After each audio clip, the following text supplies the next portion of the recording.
সঠিকভাবে কম্পিউটারের taskbar setting করলে আপনার কম্পিউটারের কাজ অনেক দ্রুত এবং সহজ হবে। আজ আমি টাস্কবার কাস্টমাইজেশন এর কিছু অ্যাডভান্টেজ নিয়ে আলোচনা করব।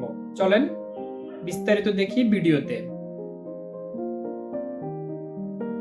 কম্পিউটারের নিচের এই অংশটুকু টাস্কবার। শুরুতে থাকে স্টার্ট মেনু, তারপর কম্পিউটারের সার্চ বার, এরপর কম্পিউটারের প্রয়োজনীয় আইকন, তারপর থাকে সময়, ভলিউম, ইন্টারনেট এবং অন্যান্য প্রয়োজনীয় আইকন। টাস্কবার সম্পর্কে আরো বিস্তারিত আমরা দেখি, সেজন্য চলে যাব স্টার্ট মেনু, তারপর চলে যাব setting, personalisation, taskbar.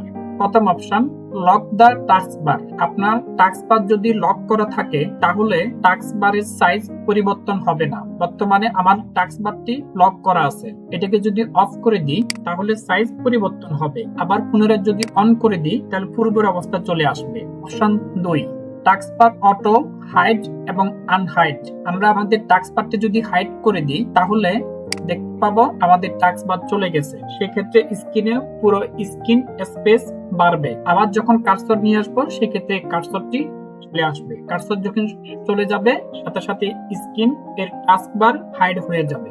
Option 3 use small taskbar button. আপনি আপনার টাস্কবারের বাটনটি চাইলে ছোট করতে পারেন। এই যে একদম ছোট ছোট হয়ে গেল। Option 4 taskbar location on screen.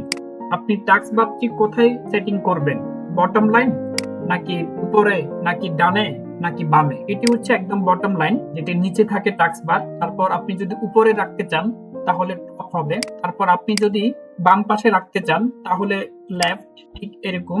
তারপর আপনি যদি ডান পাশে রাখতে চান তাহলে হবে রাইট। তো যার যেভাবে প্রয়োজন উনি সেভাবে টাস্কবার সেট করতে পারেন। Option 5 combine taskbar button.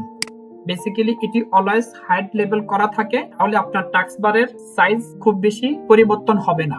এরপর আছে নোটিফিকেশন এরিয়া। আপনি যদি চাইলে আপনার নোটিফিকেশন এরিয়া চালু করতে পারেন। টাস্কবারের সেটিংগুলো আপনারা দেখবেন, এতে আপনাদের কাজের ক্ষেত্রে আরো বেশি সহজ হবে। পরবর্তী দেখা হবে নতুন কোনো এপিসোড নিয়ে। যারা আমাদের চ্যানেলটি এখনো সাবস্ক্রাইব করেননি তাড়াতাড়ি সাবস্ক্রাইব করে দিবেন। পাশে থাকার জন্য আপনাদের সকলকে ধন্যবাদ।